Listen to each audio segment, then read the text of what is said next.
Olá, redação na Unesp? O Vozes Humanas te ajuda. Veja aqui os passos que você deve dar para a nota. Existe uma crise silenciosa acontecendo agora mesmo no Brasil, sabe? Longe dos holofotes e que afeta milhões de pessoas. Hoje a gente vai mergulhar fundo e dar visibilidade para essa questão, que é urgente e muitas vezes totalmente ignorada: a saúde mental da nossa população idosa. Olha, para a gente entender de verdade a crise de hoje, a gente precisa dar um passinho para trás, voltar no tempo. A forma como a velhice é vista mudou, e mudou radicalmente. E é justamente essa mudança que ajuda a gente a entender o porquê de estarmos onde estamos hoje. Pensa só, lá na literatura clássica, em Os Lusíadas, tinha a figura do velho do Restelo. Ele representava a sabedoria, a experiência, era aquela voz da cautela que, mesmo quando discordava dos heróis, era ouvida com respeito. Agora, o que acontece quando a gente sai da poesia e pisa no Brasil de hoje, hein? A realidade é bem diferente. Em vez de reverência, o que o envelhecimento da população escancara é uma luta. Uma luta por reconhecimento e por cuidados essenciais de saúde mental. Então fica a pergunta, né? O que foi que mudou? Como é que uma cultura que, pelo menos no ideal, valorizava tanto a sabedoria dos mais velhos, passou a negligenciar suas necessidades mais básicas? A resposta para essa pergunta leva a gente direto para o coração da crise atual. E aqui a gente chega no ponto central da nossa conversa, a crise da invisibilidade. O desafio de hoje não é só o fato de a população estar envelhecendo.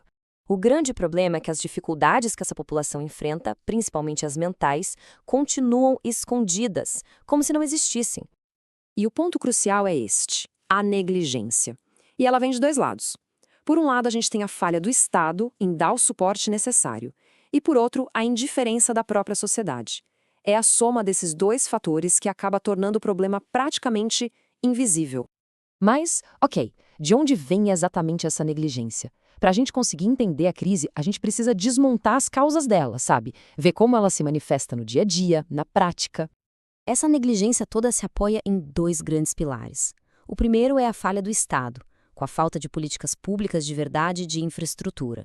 E o segundo é a indiferença social, que aparece nas atitudes do cotidiano, no preconceito, no isolamento. E a falha do Estado não é uma coisa abstrata, não. Ela é bem concreta. A gente vê na falta de centros de atendimento, na escassez de geriatras, de psicólogos especializados e, o que é talvez o mais grave, no desrespeito a direitos que já estão lá, garantidos pela Constituição e pelo Estatuto do Idoso. Aí, para completar o cenário, vem a indiferença da sociedade. O abandono familiar e o isolamento acabam criando um ciclo vicioso. E solidão não é só tristeza, não. A ciência já mostrou que existe uma ligação direta com o aumento de problemas de memória, de declínio cognitivo. E tudo isso ainda é piorado pelo preconceito de idade, o famoso etarismo.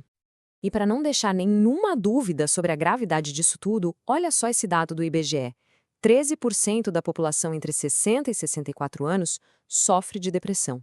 Isso não é só um número, né? Representa milhões de vidas que são impactadas diretamente por essa crise de invisibilidade. Bom, diante de um problema tão grande e complexo, qual seria a solução? Não adianta só apontar as falhas, a gente precisa propor um caminho. Então vamos dar uma olhada num plano de ação mais concreto para construir um sistema de apoio que hoje simplesmente não existe. Um caminho possível seria uma ação em duas frentes. De um lado, construir infraestrutura, como centros de convivência, por exemplo, e, ao mesmo tempo, investir pesado na formação de mais especialistas. A responsabilidade por isso cairia sobre os ministérios e secretarias da saúde e do bem-estar social.